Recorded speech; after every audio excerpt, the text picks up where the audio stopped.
کہ جبر کا مطلب ہے جوڑنا. ایک لمحہ زمانہ کو ایک سپیس میں منتقل کرنے کو جبر کہتے ہیں.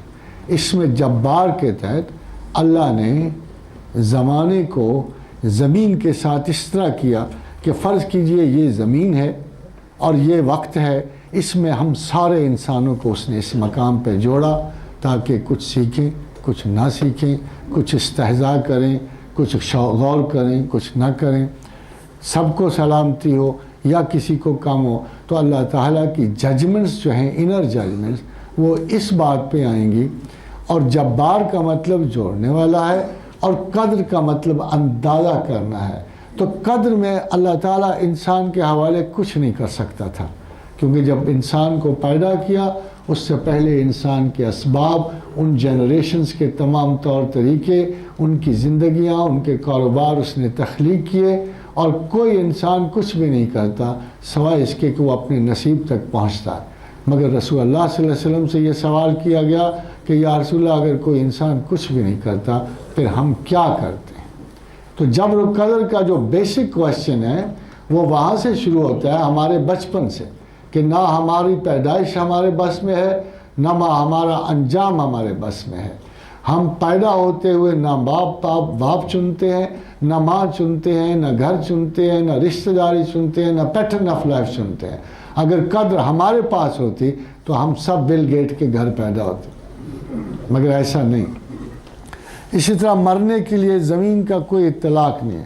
خدا نے ارشاد فرمایا وَمَا مِن دَابَّةٍ فِي الْأَرْضِ إِلَّا عَلَى اللَّهِ رِزْقُهَا وَيَعْلَمُ مُسْتَقَرَّهَا وَمُسْتَودَعَهَا. مقام، زمانہ، رزق سب اللہ نے اپنے ہاتھ میں رکھا تاکہ آپ کو فیسیلیٹیٹ کرے اس بیسک کویسچن کے لیے جو اس نے آپ نے پوچھنا تھا کہ اِنَّا هَدَيْنَاهُ السَّبِيلَ إِمَّا شَاكِرٍ وَإِمَّا كَفُورًا. صرف اس ایک سوال کے لیے آپ کو جملہ فیسیلیٹیز دے کے زمین پہ بھیجا.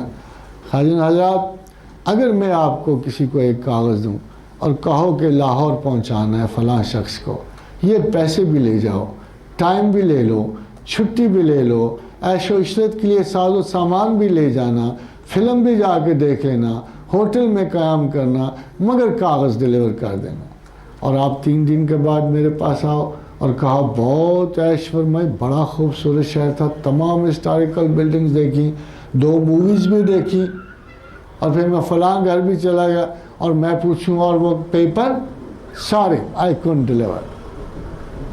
یہ سہولتیں ساری اس لیے ہیں کہ you should deliver that paper, اور وہ پیپر بڑا سادہ سا ہے کہ اما شاکر و اما کفورا. یہ سوال زندگی بھر آپ سے پوچھا نہیں جاتا، جب آپ قبر پہ جاتے ہو تو آپ سے پوچھا جاتا ہے من ربوں کا، من نبیوں کا، کون تھا تمہارا رب، کون تھا تمہارا نبی. And this whole passage of life becomes meaningless or meaningful after you answer کہ I know my God, I know my prophet. تو پھر سوال ٹھیک ہے، جواب مل گیا. اگر ایسا نہیں ہے تو آپ رہ گئے، ہار گئے. پروردگار عالم نے زندگی کی سب سے بڑی پرائیورٹی اپنا آپ قرار دیا. پوچھا جاتا ہے کیوں ایسا کیا اس نے؟ What was so big a need؟ اللہ نے کیوں انسان کو بنایا، کیوں تخلیق کیا، کیوں اس پہ اتنا بوجھ ڈال دیا؟ شاعر کہتے ہیں مرا اور آکاش کے مادر نزادے، آکاش مجھے ماں نہ جنتی، میں حساب و کتاب کے اس دور سے نہ گزرتا، میں جو توقعات کے اس سراب سے نہ گزرتا. کیا ساری زندگی کمانے کے بعد جب میں اس کے استعمال پہ آتا ہوں تو مجھے ہارٹ اٹیک ہو جاتا ہے؟ اب تو ماشاءاللہ اور بھی خوفناک بیماریاں اتر رہی ہیں اللہ کے حضور سے. تو وہ خدا جو آپ کو آپ کا ابتدائی سانس دیتا ہے، وہ خدا جو آپ کو آپ کا آخری سانس دیتا ہے، وہ اللہ جو آپ کو تمام مناصب زندگی عطا کرتا ہے، ماں باپ عطا کرتا ہے. بھلا پوچھو in self assertive modern intellectual سے، ان میں سے کسی نے اپنا باپ چنا تھا، کسی نے اپنی ماں چنی تھی، کسی نے بہن بھائی چنے تھے، کسی نے اپنے رشتہ دار و اقارب چنے تھے، کوئی تھا جو اس قابل تھا کہ ماں کے پیٹ سے نکلتے ہی تقدیر کا خالق ہو جاتا؟ کوئی تھا جو مرنے سے پہلے اس کو کسی آسرے کی ضرورت نہ ہوتی؟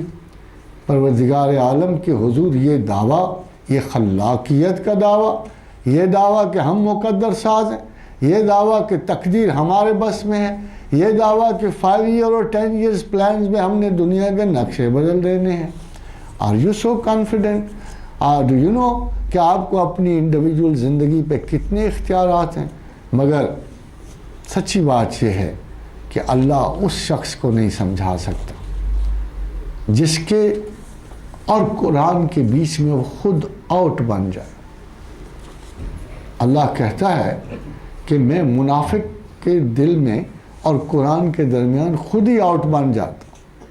مجھے پتا ہے کہ میری آیات کو یہ کس طرح استعمال کرنا چاہتے ہیں۔ ہم سے پہلے بہت قومیں گزری ہیں جنہوں نے خدا کے ساتھ اسی قسم کے مذاق کرنا چاہے۔ بڑی سویلائزیشن تہے خاک ہو چکی ہیں، تہے آب ہو چکی ہیں، اور سب کو معلوم ہے، ان کے سراغ معلوم ہیں کہ اللہ نے بابل اور نینوا میں کیا کیا، میسوپوٹیمیا میں کیا کیا، پومپیائی میں کیا کیا۔ سب لوگوں کو معلوم ہے کہ وہ قومیں کیسے تباہ ہیں۔ کیا آپ کا خیال ہے غریب قوموں کو اللہ تباہ کرتا ہے؟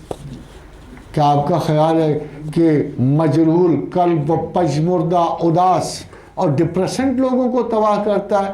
نہیں، اللہ کا قانون ذرا جدا ہے، موقع دیتا ہے برتری کا، بہتری کا، آسائش کا، پورے جوبن کا۔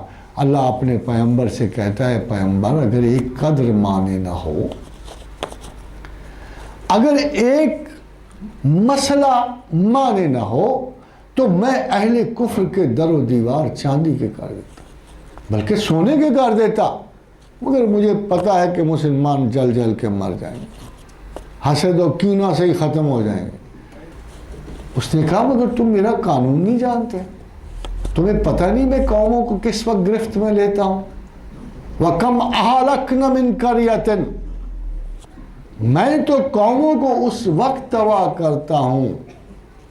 وَكَمْ أَهْلَكْنَا مِنْ قَرْيَةٍ بَطِرَتْ مَعِيشَتَهَا، جب وہ اپنی معیشت پہ غرور کر رہے ہوتے، جب وہ اس ناز میں ہوتے ہیں کہ ہماری سویلائزیشنز بہت بلند ہو گئی ہیں، جب اسکائی اسکریپرز بلڈ ہو رہے ہوتے ہیں، جب ایسکیلیٹرز آسمان کو پہنچ رہے ہوتے ہیں، جب سویلائزیشنز یہ ناز کر رہی ہوتی ہیں کہ ہم امارت میں، تمرد میں، آسائشات میں، we are proud of our civilizations.